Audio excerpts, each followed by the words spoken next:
Lucifer, c'est dans un contexte parallèle, mais dans un contexte différent. Ce qu'on appelle Lucifer dans la symbologie ésotérique du monde occidental, c'est la totalité des âmes sur la terre et dans le monde des esprits. Lucifer, c'est la totalité du monde astral.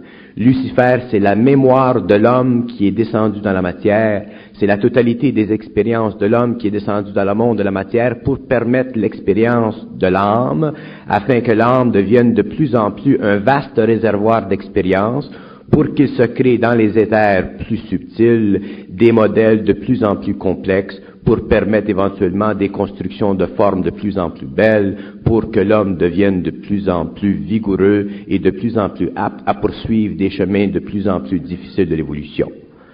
Les hommes ne sont pas prêts aujourd'hui à comprendre les mystères de l'âme, parce que l'âme est une caricature dans l'esprit de l'homme de sa réalité. L'âme ne peut pas être expliquée à l'homme symboliquement, parce que l'âme n'appartient pas à cette partie de l'homme qui est pensante. L'âme est une partie de l'homme qui est enregistrée dans les éthers supérieurs et qui correspond à toutes les expériences de l'ego qui est incarné et des égos qui se sont incarnés auparavant. Et pour que l'homme comprenne le mystère de l'âme, il doit comprendre le mystère luciférien. Et pour qu'il comprenne le mystère luciférien, il doit être capable d'absorber mentalement, psychologiquement, émotivement, toutes les dimensions du mystère de l'âme, afin de pénétrer dans le secret de l'intelligence de l'atome de l'âme, pour comprendre parfaitement que l'âme, un jour, doit être détruite si l'homme doit immortaliser son corps matériel, parce que c'est l'âme qui contient le secret de cette énergie, parce que l'âme est l'énergie dont aura besoin l'homme-esprit pour transmuter un jour la matière.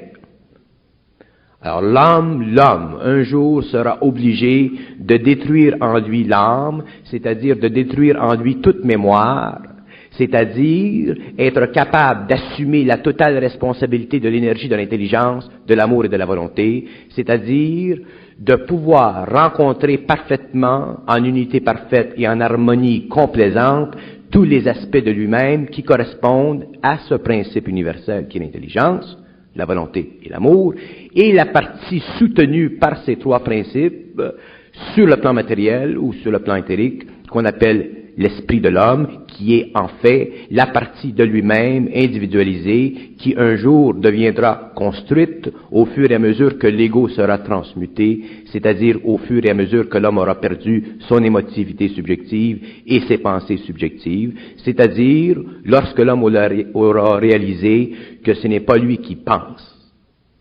Et lorsque l'homme aura réalisé que ce n'est pas lui qui pense, que la pensée n'est simplement qu'une qualité astrale du principe parfait de l'intelligence, colorée par ses émotions, l'homme commencera à entrer dans l'intelligence pure, et à ce moment-là, il lui sera facile de tout connaître, de tout comprendre, de tout pouvoir expliquer, parce qu'il ne sera plus attaché à rien qui vaille la peine d'être rattaché sur le plan de l'émotion et de la pensée, parce qu'il sera en dehors du temps de la pensée et en dehors de l'espace de son esprit. Et à ce moment-là, l'homme pourra commencer à comprendre les mystères de l'évolution, le mystère de Lucifer, le mystère de Dieu, le mystère du Christ, de l'amour, de l'intelligence, et il sera aussi capable de comprendre le mystère de l'homme, de comprendre les origines de l'homme, et de comprendre aussi pourquoi l'homme est venu sur la terre. Et lorsque l'homme comprendra pourquoi l'homme est venu sur la terre, il comprendra que la place de l'homme sur la terre n'est pas sur la terre matérielle, mais dans les terres.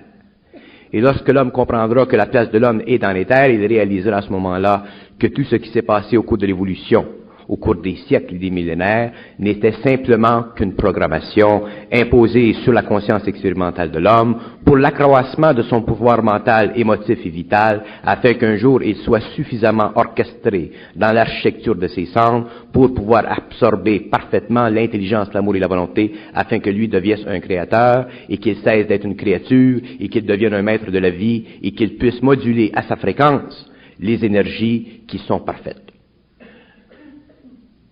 À ce moment-là, l'homme commencera à comprendre le phénomène de l'infinité, et commençant à comprendre le phénomène de l'infinité, il pourra se déplacer dans le temps et connaître tous les frères qui sont avec lui dans le temps ou en dehors des espaces qui conditionnent la matière matérielle. Vous nous avez défini un des une des 3 pointes du triangle inversé, Lucifer. Il y en a 2 autres. L'Antéchrist, qui convient en polarité avec le Christ, est la sommation totale de tout ce qui est astral dans l'homme. Tous les hommes possèdent en eux de la conscience de l'Antéchrist. Parce que tous les hommes sont incapables de réaliser en eux l'intelligence, la volonté et l'amour. Et ce qu'ils réalisent en eux en tant qu'intelligence, volonté et amour n'est qu'une imperfection, une dégradation de ces principes universels, et tout ce qui est dégradé dans le temps sert à la force qui tend à diriger l'homme vers la matière, vers le sol, vers les bas-fonds de son expérience, pour lui permettre, en retour, d'absorber une certaine quantité d'expérience pour le bénéfice de l'âme. L'Antéchrist, dans sa forme symbolique, représente tout ce qui empêche l'homme de savoir et représente tout ce qui domine l'homme par le biais de ses émotions et de ses pensées subjectives, parce que tant que l'homme n'est pas dans l'intelligence, il n'a pas le pouvoir de savoir. Et tant que l'homme n'a pas le pouvoir de savoir, il est obligé de croire. Et tant que l'homme est obligé de croire, il est dominé par une croyance qui plaît à ses émotions et à son intellect, et c'est le danger de l'homme et de l'humanité. Pourquoi dans les textes prophétiques on parle de l'Antéchrist comme un individu bien particulier? On parle dans les textes prophétiques d'un personnage bien particulier, humanoïde, physique, matériel, parce que l'homme doit, pour comprendre la nature de son évolution, toujours voir un rapprochement entre une forme en puissance, mais adaptée à sa nature et à sa hauteur, bien qu'elle ait des pouvoirs surhumains. L'homme a toujours été un être qu'on peut facilement identifier avec ce qu'il croit de lui-même. Parler de l'Antéchrist à l'homme sans que cette force possède un visage humain et un corps humain, ça ne s'enregistrait pas dans la conscience de l'homme. Si Yahweh ou les dieux n'avaient pas dans le passé une personnalité humaine, ça aurait été trop abstrait pour l'homme. Et je ne peux pas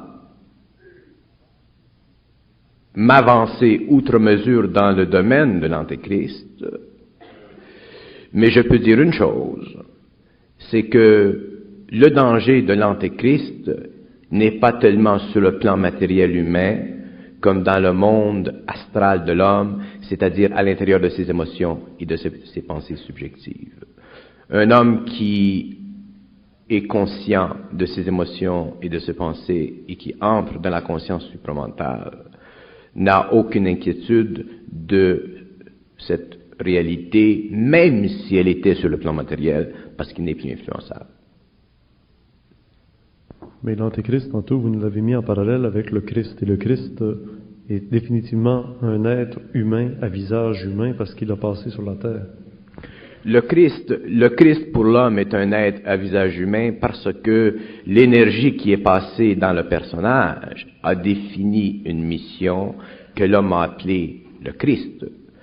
Mais en fait, ce n'est pas le personnage matériel qui a passé sur la terre qui est important, c'est la canalisation de l'énergie cosmique à l'intérieur d'une forme humaine. L'homme s'attache à la forme, mais il ne connaît pas les lois de l'énergie. L'homme s'attache à la forme parce que ses sens collent à la forme, mais ce n'est pas à la forme que l'homme doit s'adresser ou que l'homme doit comprendre, c'est le principe de l'énergie qui se diversifie dans la forme que l'homme doit comprendre. Si l'homme s'attache à la forme du Christ, comme l'homme peut s'attacher à la forme du Père, ou l'homme peut s'attacher à la forme de l'Esprit, automatiquement l'homme s'attache à une forme qui le domine dans son émotion, et c'est pourquoi l'homme ne peut pas entrer dans l'intelligence des mystères et le secret de ces mystères. Parler d'un être humain qui est venu sur la terre et d'interpréter sa mission ou de son activité sur la terre comme étant celle du Christ, c'est simplement la réflexion dans le matériel d'une possibilité matérielle infuse des plans supérieurs de l'évolution. Ce n'est pas dans la matière que le Christ est important, c'est en dehors de la matière que l'énergie représente cosmiquement une valeur dont l'homme doit un jour reconnaître l'importance et à laquelle appartenir de par le fait même qu'il est fait de cette même énergie. Si cette énergie de la lumière s'est manifestée dans un être, l'énergie des ténèbres ne peut-elle pas se manifester aussi dans un être? Exactement. Les énergies se manifestent toujours éventuellement dans un être, si elles le doivent. Dans le Christ, les énergies se sont manifestées dans un être pour des raisons d'effusion, parce que l'homme avait extrêmement besoin d'une identification psychologique en relation avec une capacité d'instruire l'humanité. Et dans le cas de l'Antéchrist, c'est la même chose. Mais le point n'est pas là. L'homme n'a pas besoin de voir pour savoir. L'homme n'a pas besoin, à un certain moment de son évolution, d'avoir accès à une symbologie quelconque ou à une forme quelconque pour comprendre les lois universelles. S'il le fait, il se rattache automatiquement à la forme et il spiritualise la forme et automatiquement il entraîne dans sa vie une domination de la forme. Est-ce que c'est pas justement ça qui est annoncé? Qu'on va subir une domination de la forme? L'homme l'a subi déjà, mais il la subira de plus en plus parce que l'homme devient de plus en plus affecté, infecté par l'extérieur. Devra découvrir à un certain moment de sa vie l'importance d'être totalement dans son intelligence, d'une façon intégrale et d'une façon absolue, afin d'absorber en lui-même l'énergie de cette intelligence et de détruire tous les supports de l'âme qui ont constitué au cours de l'évolution les aspects essentiels de l'évolution progressive de l'homme, qui l'ont amené l'homme à une très haute spiritualité. Mais dans le cas de l'évolution future, l'homme devra totalement dépasser la spiritualité et elle sera dépassée lorsqu'il pourra détruire les fondations même de l'âme en lui, et les fondations de l'âme sont toutes les mémoires qui sont contenues dans l'astral de l'homme. C'est pourquoi l'homme de demain ne pourra plus penser, il sera totalement et parfaitement dans l'intelligence. Comment? Par la prière? Par la méditation? Non, on ne peut pas entrer dans l'intelligence par la prière, parce qu'entrer dans l'intelligence, ce n'est pas un mouvement qui puisse être intégré dans l'homme de par son ego.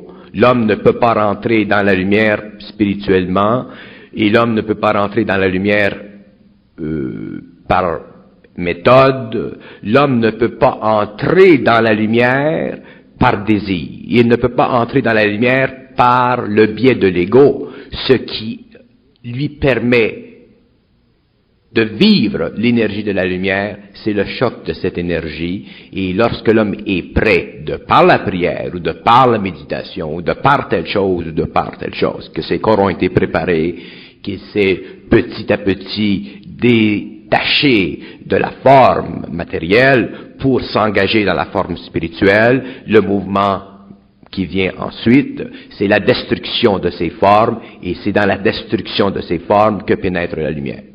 Est-ce que la loi de la réincarnation est directement attachée à cela dans l'évolution? La loi de réincarnation existe tant que l'homme a de la mémoire. Et lorsque l'homme n'a plus de mémoire, la loi de réincarnation n'existe plus parce que l'homme immortalise son corps matériel et il ne peut plus retourner au monde des esprits. L'âme et la mémoire, tantôt, c'est ensemble. L'âme et la mémoire, c'est la même chose. Et tant que l'homme n'a pas détruit la mémoire de l'âme, il est assujetti émotivement et au niveau de ses pensées à cette mémoire, et automatiquement il est incapable d'être dans l'intelligence. Parce que s'il était dans l'intelligence avec de l'émotion ou des pensées subjectives, ses corps ne pourraient absorber cette énergie et il y aurait automatiquement destruction. Alors ma question du départ était à savoir comment faire la distinction entre le bon Dieu et les forces des ténèbres qui se manifestent aussi par des pouvoirs surhumains. Le bon Dieu et les forces des ténèbres pour l'homme sont aussi mauvaises les unes que les autres. Parce que les forces positives ou les forces négatives sont des forces qui ont une action différente chez l'homme. Les forces négatives retardent l'évolution de l'homme. Les forces positives aident à l'évolution de l'homme. Les forces négatives plongent l'homme dans la matière. Les forces positives plongent l'homme dans la spiritualité. Et pour que l'homme soit libéré de la polarité du positif et du négatif, il doit être totalement dans l'intelligence, et lorsqu'il est dans l'intelligence, il n'est plus ni attaché au positif, ni attaché au négatif, mais il peut se servir des deux forces pour renverser là où il doit l'effet de plus en plus puissant de l'une ou de l'autre.